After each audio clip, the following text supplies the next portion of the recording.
बोकारो के तेतुलिया मौजा की जमीन का मामला, 103 एकड़ जमीन का मामला। बोकारो में प्रवर्तन निदेशालय की टीम पहुंची, मामले की जांच में लगी। बोकारो के कई ठिकानों पर ईडी ने की जांच। उमायूस मल्टीकॉम प्राइवेट लिमिटेड की महिला कर्मचारियों से की गई पूछताछ। बियाडा कॉलोनी में भी की गई जांच। प्रारंभिक जांच कर लौट गई टीम। ईडी एक महिला लक्ष्मी को अपने संग ले गई, ऐसी मिली जानकारी। लक्ष्मी का जमीन प्रकरण से क्या है संबंध? लक्ष्मी का उमायूस मल्टीकॉम प्राइवेट लिमिटेड से क्या है संबंध? लक्ष्मी के घर से मिले दस्तावेजों से इस मामले में ईडी को क्या क्या मिला सुराग? सवाल, कहां गई लक्ष्मी? क्या उसे अपने संग लेकर गई ईडी? क्या लक्ष्मी हुई है गिरफ्तार? तेतुलिया मौजा का मामला किस करवट बैठेगा? विभिन्न श्रेणी के कोर्ट के बाद अब ईडी ने दस्तक। रांची के जमीन घोटाले का तार मिला था पुरुलिया से जुड़ा हुआ और इसी के साथ जुड़ गया तेतुलिया मौजा के जमीन का कनेक्शन।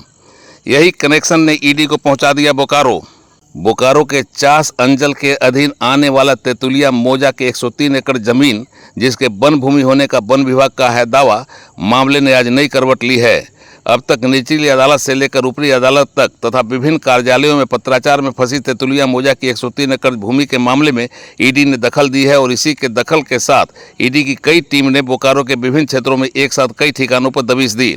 अभी हाल ही में हाई कोर्ट के एक फैसले के बाद जमीन पर अपना दावा ठोकने वाले लोग उत्साह से भरकर बल्ले बल्ले कर रहे थे। अधिवक्ताओं के माध्यम से प्रेस से रूबरू हुए लोग उस फैसले की चर्चा करके खुशी से नहीं अघा रहे थे। उनके निशाने पर वन विभाग और बोकारो के डीएफ थे। लग रहा था कि तेतुलिया मौजा की यह जमीन कानून के पचड़ों से निकल गई है और उनकी होकर रह गई है, लेकिन उनकी खुशी को तब ग्रहण लग गया जब ईडी ने इस मामले में अपनी दखल देते हुए आज जांच शुरू कर दी। ईडी की टीम तेतुलिया मौजा के उस स्थान पर गई जहां पर एक कंपनी का बोर्ड लगाकर जमीन पर अपना मालिकाना हक जताया जा रहा था। वहां से टीम ने 2 महिलाओं को उठाया और पूरी सुरक्षा व्यवस्था के बीच में दोनों महिला को लेकर बियाडा हाउसिंग कॉलोनी के एक मकान में आई।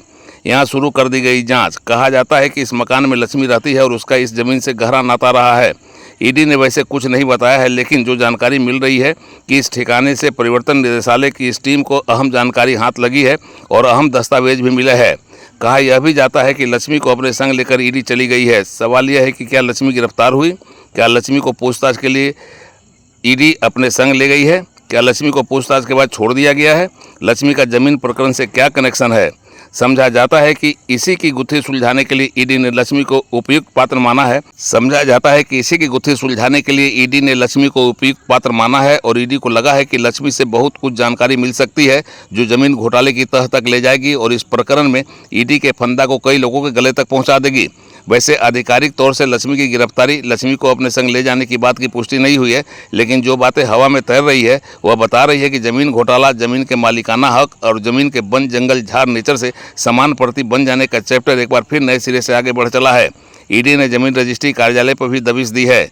जमीन से जुड़े कई अन्य कार्यालय पर भी ईडी ने अपना ध्यान लगाया है और अब तेतुलिया मौजा की 103 एकड़ जमीन फिर से चर्चा में आ गई है। ईडी की एंट्री ने जमीन के विवाद को लेकर अलग अलग पक्ष के लिए किए जा रहे दावे पर जहां ध्यान केंद्रित किया है, वहीं मनी लॉन्ड्रिंग के मामले में भी अपनी जांच में लग गई है। बोकारो से उड़ान लाइव की एक्सक्लूसिव रिपोर्ट।